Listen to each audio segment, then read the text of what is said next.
Hello everyone! Welcome back to the Casino Co official YouTube channel. Today, we're going to be reviewing a real classic. The Lost World Jurassic Park 1997 Kenner Thrasher T-Rex. As you can see, I have the Thrasher T-Rex standing on its legs. Yeah! I know, right? I'm so cool. I managed to get some rubber bands and I snapped them into place, like underneath the legs. What they do is they make the legs tighter so that when the guy needs to stand, he can. It's still a nightmare to get him to stand, so I'm probably not going to be seeing him stand again in this video. Yeah, might need to cut some footage out to get this guy to stand again. Yeah. But yeah, that's how I did that. Reason I brought that up is most reviews I've seen of this thing complain about its lack of the ability to stand and complained about how it's hard to fix. So, just showing everyone a way to fix it. So as you can see here, I got the old Thrasher T-Rex standing again. I'm not gonna, usually what I do in these videos is I'd pick him up, or her, excuse me, I'd pick her up and bring it close to the camera to point out the details closely so that you could see the paint job. But I don't want to spend 30 minutes trying to make this thing stand again.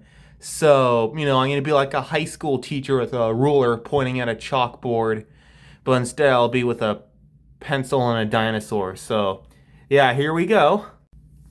As you can see on the top of the model, we have a nice black going down, a pattern all the way down to the tail as well, which is something you don't see from the Mattel figures nowadays. They typically cut the paint job around off right here, but back in the days, Kenner used to go all the way with the paint job. You also see that the toes and even the fingernails are painted, which again, Mattel doesn't really paint the fingernails at all. And what's it called? We see the white underbelly painted all the way, all the teeth painted. You can see the wear on those teeth. The previous owner of this thing must have really played with this thing when he was a kid, because you can see all the wear on those teeth right there. It looks like it has a rib cage. The rubber feel of these old dinosaur toys really gave it an animalistic feeling. And even sometimes you could see, like, inside the figure, like almost like it had a rib cage or something. It was really cool. And then, well, still is cool. Then the eyes are painted a green and have a dot. A lot of people complained, or from what I've seen, about wait, does the Red Rex have a slit eye? No, the Red Rex also has a dot eye. My mistake. That must have been the Hasbro T-Rex I'm talking about. Anyways, moving on. Anything else I can talk about this figure? Yeah, the green looks nice. It matches the aesthetic of the Lost World Jurassic Park, because in the movie, I think the T-Rexes were green. If I remember correctly, Buck was green and Doe was brown. So this must be Buck right here. Anyways, moving on to the action feature. So this thing is called the Thrasher T-Rex for a reason. If you grab the end of its tail right here, and you move it side to side, you can see that the head will move back and forth in a thrashing motion. I remember when I first got it, you used to thrash like a lot more to the side and a lot more to the other side.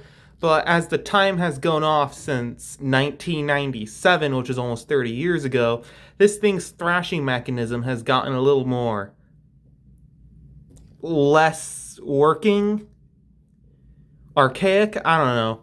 But hey, I'm surprised it still works after 30 years. Another thing, you can open up this guy's mouth, then you see the tongue pops up, and then you can crunch down and it bites down on your finger.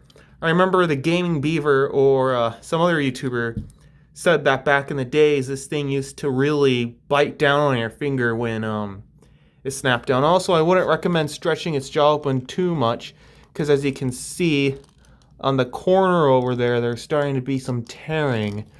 So I wouldn't recommend doing that too often. Alright, time to take another 30 minutes to get this thing stood up. Here we have the famous Kenner 1993 red Tyrannosaurus Rex standing next to the Thrasher. As you can see, it's so large you can barely see the Thrasher T-Rex.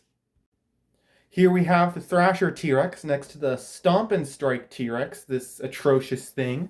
God, look at all these bolt holes. I mean, look, can't even stand upright. Oh, buddy, how things have declined. And here we have it next to Mattel's Legacy Collection T-Rex from 2018. As you can see, is quite clearly a step up from the old Hasbro stuff.